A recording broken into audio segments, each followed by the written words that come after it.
Hey yo, I'm back with another video, and today I want to do a recap of UFC 318. It was a really weird day for me because I predicted so many wrong fights, so many wrong winners, and then there were so many right winners as well. Like it was a crazy prediction night for me. But overall, the fight card was pretty decent. It was actually a good fight card. Like the prelims and early prelims were actually really good, but the main card was kind of lackluster, to be honest. We had some good fights, but there were literally no finishes in that entire main card. And let's talk about all the fights, all right? But first of all, uh, happy retirement to the Diamond. After 40 fights, Dustin the Diamond Poirier has decided to retire. He has decided to hang his gloves for ever. And I hope he actually retires, unlike a lot of the other UFC fighters who retire and then they come back and then end up getting beaten up by some P11 fighters. I do not want to see Dustin Poirier go through that. This was, I think, a good send-off for Dustin Poirier, even though he did not win his last fight. But that was, again, a really good performance by him. He did hurt Max Holloway multiple times in that fight, at least like twice or thrice. He did hurt him. He got hurt himself in that fight as well. Really entertaining fight, in my opinion. I think there was a fitting last fight for Dustin Poirier. uh, I believe he will be the best fighter ever to not win, to not be an undisputed champion in UFC. All right. And yeah, Max Holloway, again, did enough to win uh, the main event. I will talk about that. But first, let us talk about the early prelims. Like the early prelims were actually really crazy. I did not watch the prelims, by the way. I did not watch the early prelims. I was watching the prelims, but I stopped because I did not wake up that early. I think Carly Judici won by ground and pound, knee to the liver, and ground and pound. I did not watch the fight, but I think I did watch the finishing sequence. Bruno Ferreira, he won by an armbar against James McAbee. Good for Bruno Ferreira. I think that was a really good armbar. I think he was pretty much twisting Jack McAbee's hands, his arm. Like he was twisting it in a really weird manner. Not a traditional armbar. It was more of a corkscrew kind of a thing. I don't know what that is called. But Ryan Spann actually defeated Lucas Brzezinski, which is interesting. Ryan Spann finally has a win because Ryan Spann, I believe, was on a losing streak as far as I can remember. He did lose his last fight. Yeah, I mean, look at him. Like he has so many losses in his career, but then he gets a win finally. Good for him. Good for him. Jimmy Crute, again, another person who has not seen a win for a really long part of his career. This guy has not seen a win. Look at him. His last win before tonight was against Modestas Bukauskas in 2020. And since then, he has been on a really good losing streak. He had a draw against Manifield, had a draw against Rodolfo Bellato, and then now he gets a win against Marcinio by an armbar. Good for him. Good for him. That finally Jimmy Crute has a win. Australia has another champion in their ranks. Just kidding. Now comes the prediction time. I say that Islam Dulatov, the model, is going to win against Adam Figueroa by a knockout, and he did. He's a minus 700, huge favorite, and a really good favorite. And yeah, he did defeat, like I said, he was going to knock out Adam Fugit, and he did knock out Adam Fugit. Islam Dunotov is a real deal. I think this guy can be a superstar. He is on a really good winning streak, and this was a really good debut as well. And I think Monday he has a photo shoot with some big brands. He's only 26, looks really good. I believe one of the most good-looking fighters in UFC. And if the UFC markets him right, this guy can be a superstar. Let's move on. Otto Gautier, again, another prospect, another, I would say, assassin, the silent assassin. He is the silent assassin. He did beat the shit out of Robert Valentin for like that one round, like 1 minute, 10 rounds. He was beating the shit out of Robert Valentin. He dropped Valentin like two or three times. Like Valentin was somehow managing to stand up. Like somehow he was managing to stand. And when he got to the ground, Hardin stepped in and he stopped the fight. I think that was a good stoppage by Hardin. And Artaba Gautier, and the beauty is, he not just that he has power in his hands, but he is actually a patient fighter. Even when he gave his interview, he speaks in a really calm and composed manner. The dude is not very overexcited. A lot of people are saying that he's like Francis Ngannou, but I think he's not like Francis Ngannou. I think he's more patient and composed compared to Francis Ngannou. He's really calm. He's really composed. He picks up his shot, and then when he lands, he hurts. So the UFC has another prospect, a good prospect in their hands, in my opinion. Then again, Robert Valentin is kind of a bad fighter, to be honest. He's in his prime, but still not exactly that good either. Otto Gautier 6'4" for the middleweight division. I don't know how long he can keep fighting in the middleweight division because the dude looks really big. And he's only 23. By the time he's like 28, 29, he probably could be moving up to the light heavyweight division. And with his skill set, I think he can be a champion in light heavyweight. He can be a two-division champion.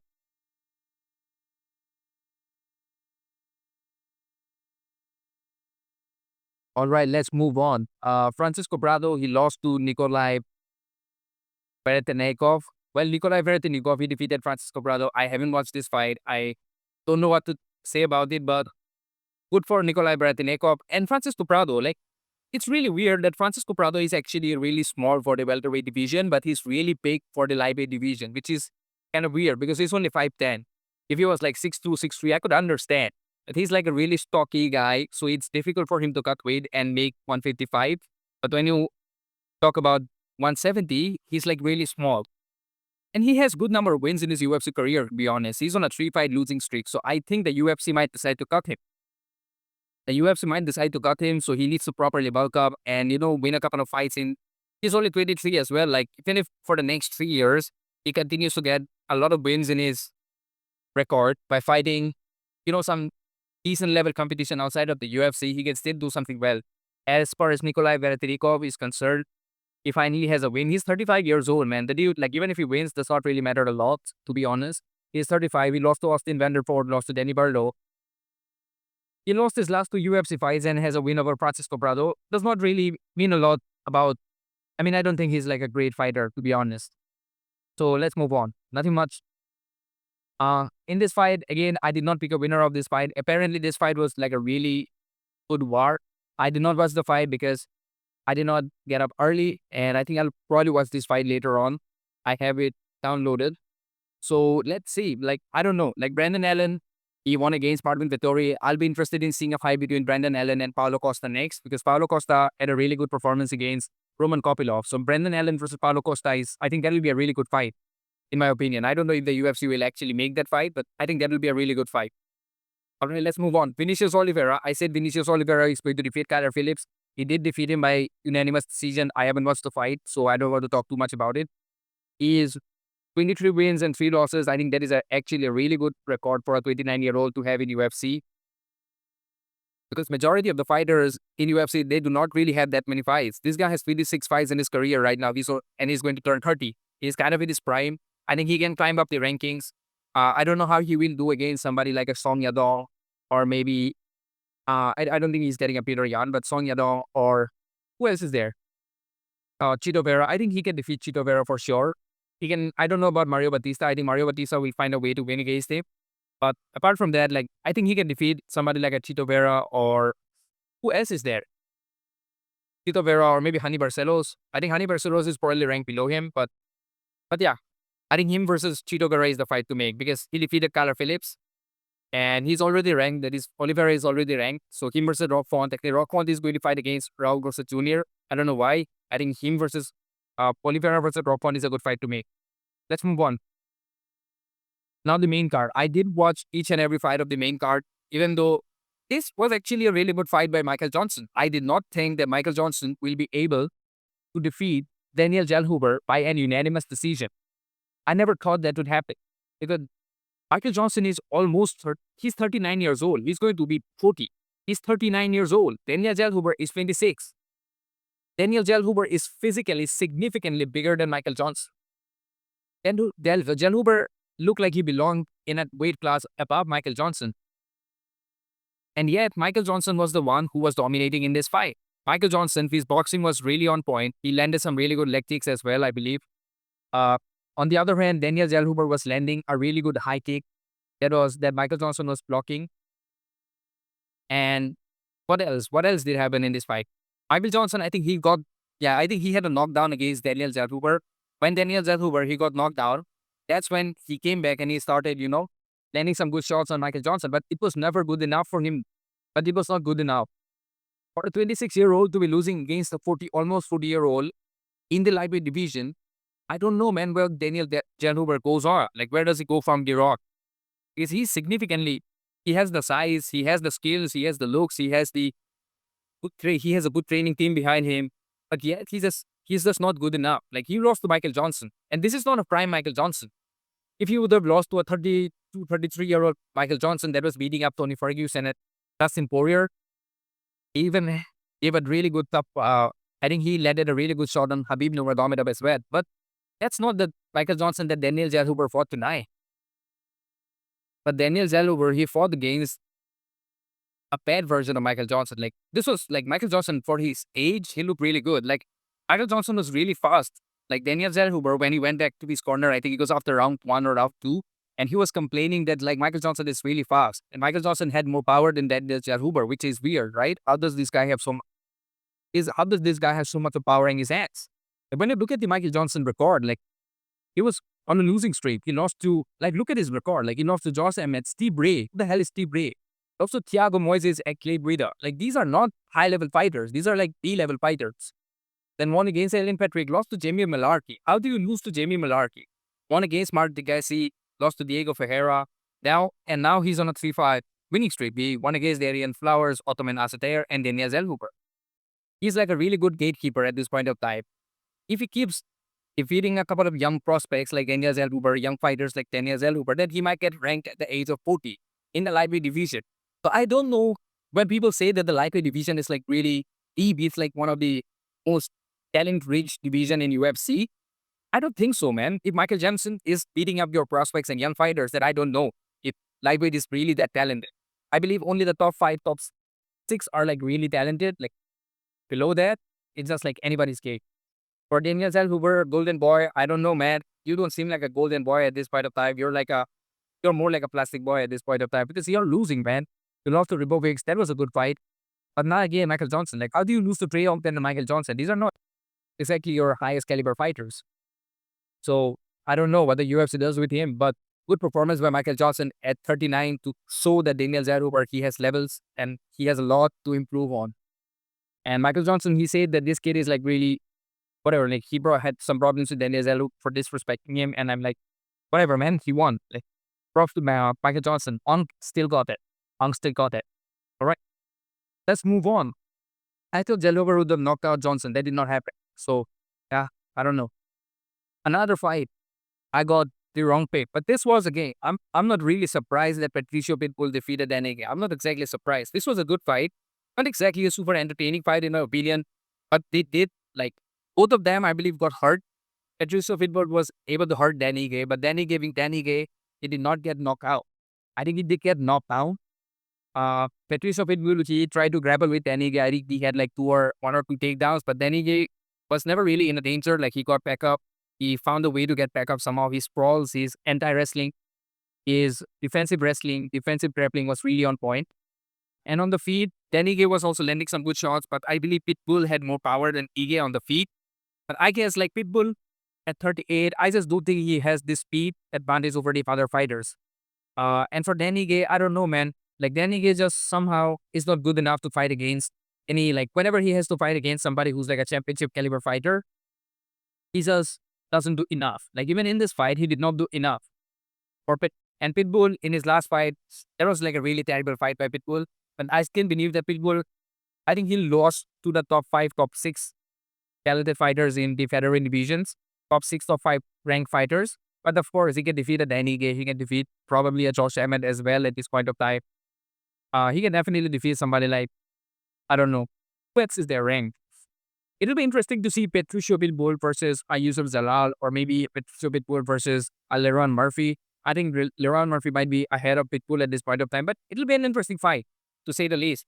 Grappling-wise, Pitbull tried to grapple more, but again, his grappling was not exactly that significant grappling, like somebody like, you know, you're not scared if Pitbull takes you down.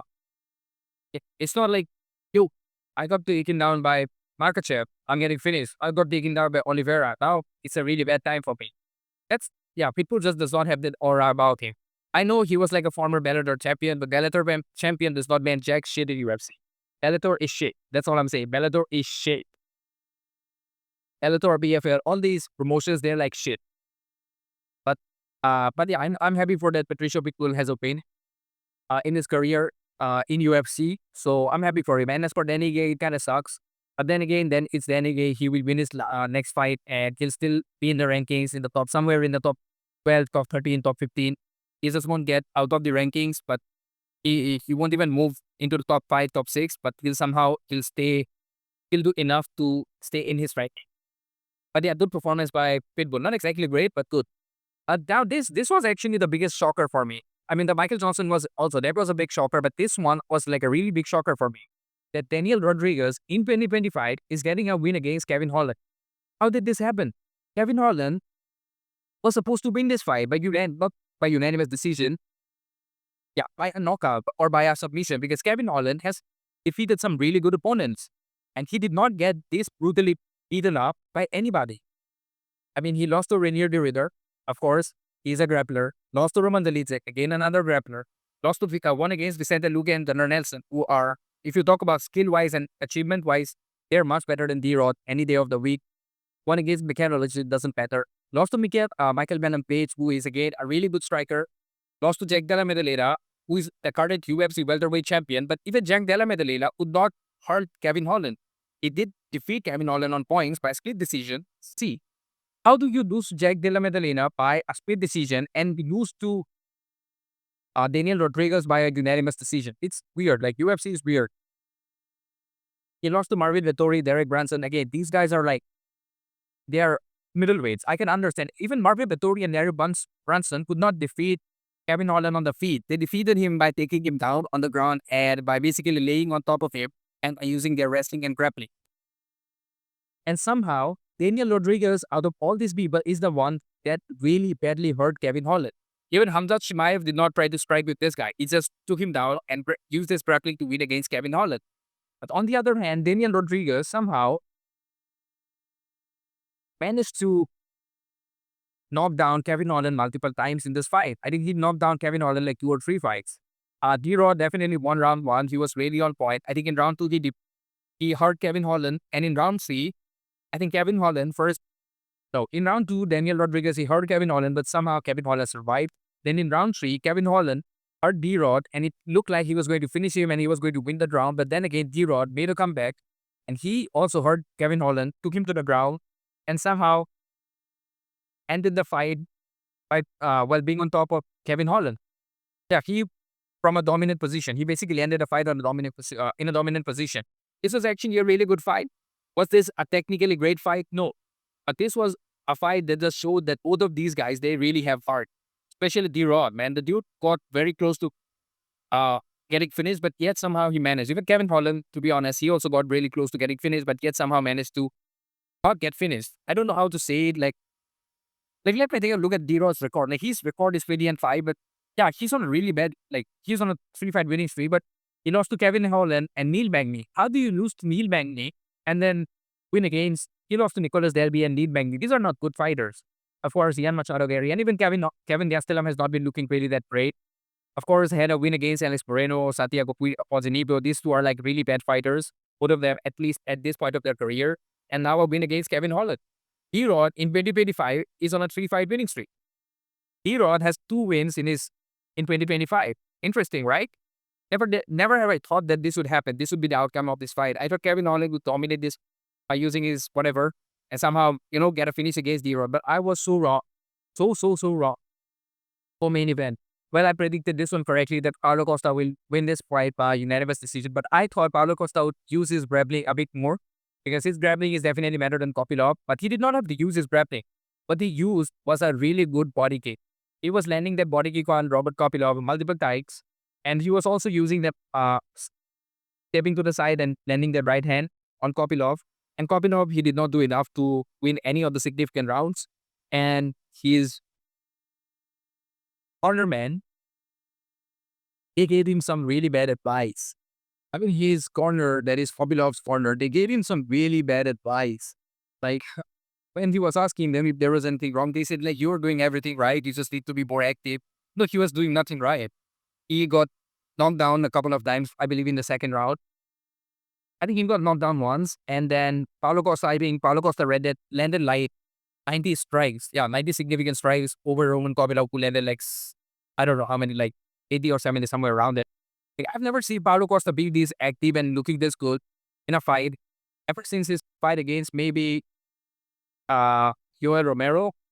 And Paulo Costa has not looked this good after that beating that he took from Israel Adesanya. After that, he's been on a really good losing streak.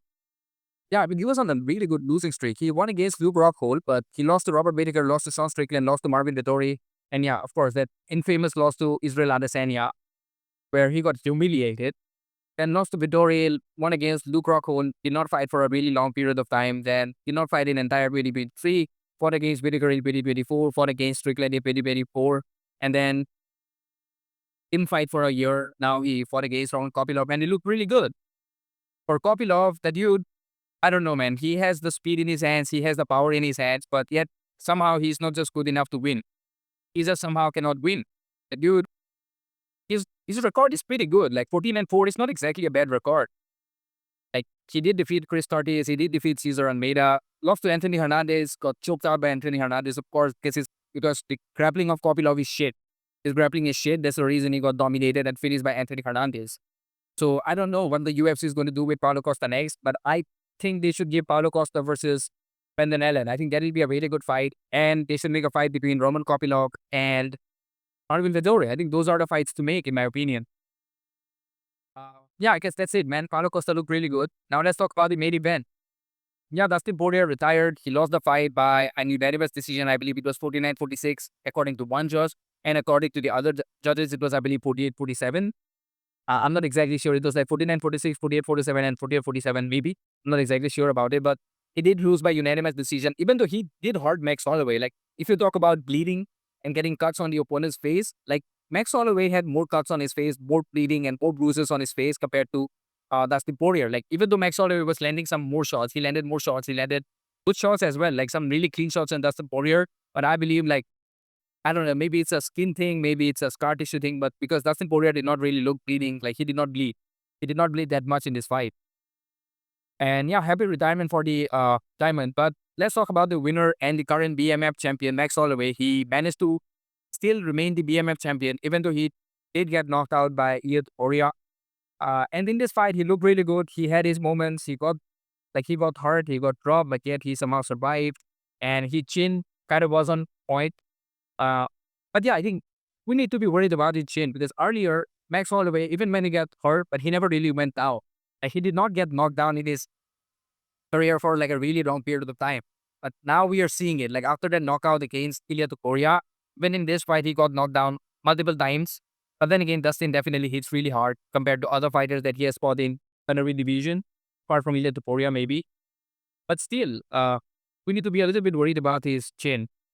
And how many fights? It's like 35 fights in 33 years of his life.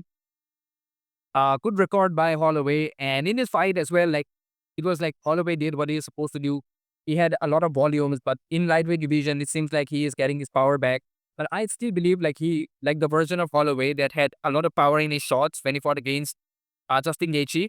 I still believe like his power isn't the same when he fought against Poirier this time.